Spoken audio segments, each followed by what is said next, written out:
دو رکوع میں 52 آیات، یعنی کہ ایک رکوع میں سمجھے 26 آیات ہیں.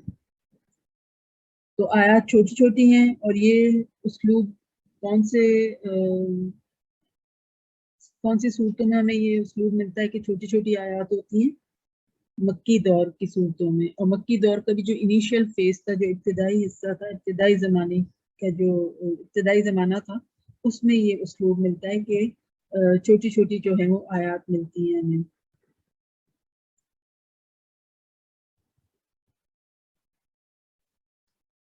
سورہ قلم جو ہے اس کی آپ یوں سمجھے کہ اس کے اندر جو ہے انباء اور رسل، انباء نبا کہتے ہیں خبر کو، انباء اس کی جمع ہے، انباء رسل یعنی رسولوں کی خبریں دی گئی ہیں. وہ پہلو جو ہے اس صورت میں ہمیں نمایاں نظر آتا ہے.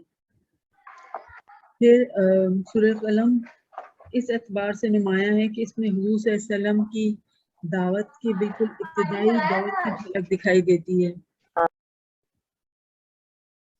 اس حوالے سے اکثر مفسرین کا خیال یہ ہے کہ سورہ علق کی ابتدائی 5 آیات کی بات جو پہلی وحی تھی، اقرأ بسم ربک الذی، سورہ علق کی ابتدائی 5 آیات، تو اس کے بعد حضور صلی اللہ علیہ وسلم پر نازل ہونے والی دوسری وحی، اسکالرس کی اکثریت کا خیال ہے کہ اس سورت کی ابتدائی 7 آیات پر مشتمل تھی، یعنی سورہ قلم کی ابتدائی 7 آیات جو ہیں وہ دوسری وحی تھی جو آپ سے پر نازل ہوئی. ان 7 آیات میں اہل مکہ کے اس رد عمل کی جھلک صاف دکھائی دیتی ہے جس کا اظہار انہوں نے حضور صلی اللہ علیہ وسلم کی پہلی وحی کی خبر پر کیا تھا.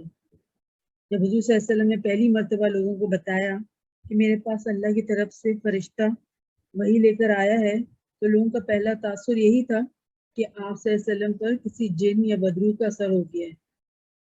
ان میں بیشتر لوگ اپنی اس رائے کا اظہار آپ صلی اللہ علیہ وسلم سے ہمدردی کی بنا پر بھی کرتے تھے کہ دیکھیں یہ اچھے بھلے آدمی تھے، بیٹھے بٹھائے ان کے ساتھ یہ کیا معاملہ پیش آ گیا. مطلب غار حرا میں جا کے اکیلے بیٹھے رہتے تھے تو پتہ نہیں کوئی جن وین آ گیا ان پر، اور اب جو ہے یہ ایسی باتیں کر رہے ہیں. البتہ کچھ لوگ یہی باتیں آپ صلی اللہ علیہ وسلم کو تنگ کرنے کے لیے تنزیہ اور مذاق کے انداز میں بھی کرتے تھے. ظاہر ہے کہ حضور صلی اللہ علیہ وسلم کے لیے یہ صورتحال بہت تکلیف دہ تھی کہ آپ صلی اللہ علیہ وسلم کی اپنی ہی برادری کے وہ لوگ جو کل تک آپ کے قدموں میں نگاہیں بچھاتے تھے اور آپ کو اپنی آنکھوں کا تارا سمجھتے تھے، وہ آج آپ کو جو ہے دیوانہ اور مجنون کہہ رہے تھے. چنانچہ اس تکلیف دہ صورتحال میں حضور صلی اللہ علیہ وسلم کی دلجوئی کے لیے یہ آیات نازل فرمائی گئی. اس صورت کا آغاز ایک حرف سے ہوتا ہے اور وہ ہے نون. ایسی اور بھی صورتیں قرآن میں ملتی ہیں جن کا کہ آغاز ایک حرف سے ہوتا ہے، جیسے سورہ صاد اور سورہ قاف. اس کے بعد ایک حرف سے شروع ہونے والی یہ تیسری اور آخری صورت ہے. یعنی جو حروف مقطعات ہوتے ہیں اس سے جو صورتیں شروع ہوتی ہیں تو اس میں سمجھے کہ یہ سورہ قلم جو ہے یہ آخری صورت ہے کہ جو حروف مقطعات سے شروع ہوتی ہے اور ایک سنگل حرف سے شروع ہوتی ہے.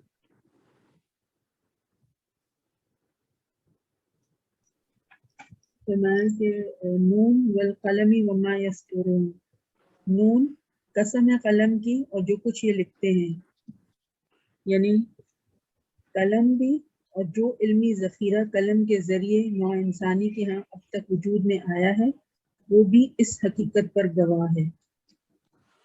کس حقیقت پر گواہ ہے؟ جو کہ اگلی آیت میں جو بیان ہوئی بات آیت نمبر 2 میں کہ ما انت بنعمت ربک بمجنون، کہ آپ اپنے رب کے فضل و کرم سے مجنون نہیں ہیں. تو حروف مقطعات پر کچھ بات کر لیتے ہیں. حروف مقطعات اس صورت میں جو نون ہے وہ کیا ہے؟ حروف مقطعات میں سے ہے. یہ جو لفظ مقطعات اس کا اگر روٹ ورڈ نکالنا ہو تو وہ کیا ہوگا؟ قاف و عین. قطع، قطع جس کے معنی ہوتے ہیں کاٹنے کے یا ٹکڑے ٹکڑے کرنا. اور مقطعات سے مراد ایسے حروف ہیں جن کو قرآن مجید میں کاٹ کاٹ کر کہہ لیں یا یعنی علیحدہ علیحدہ کہہ لیں یا الگ الگ کر کے پڑھا جاتا ہے.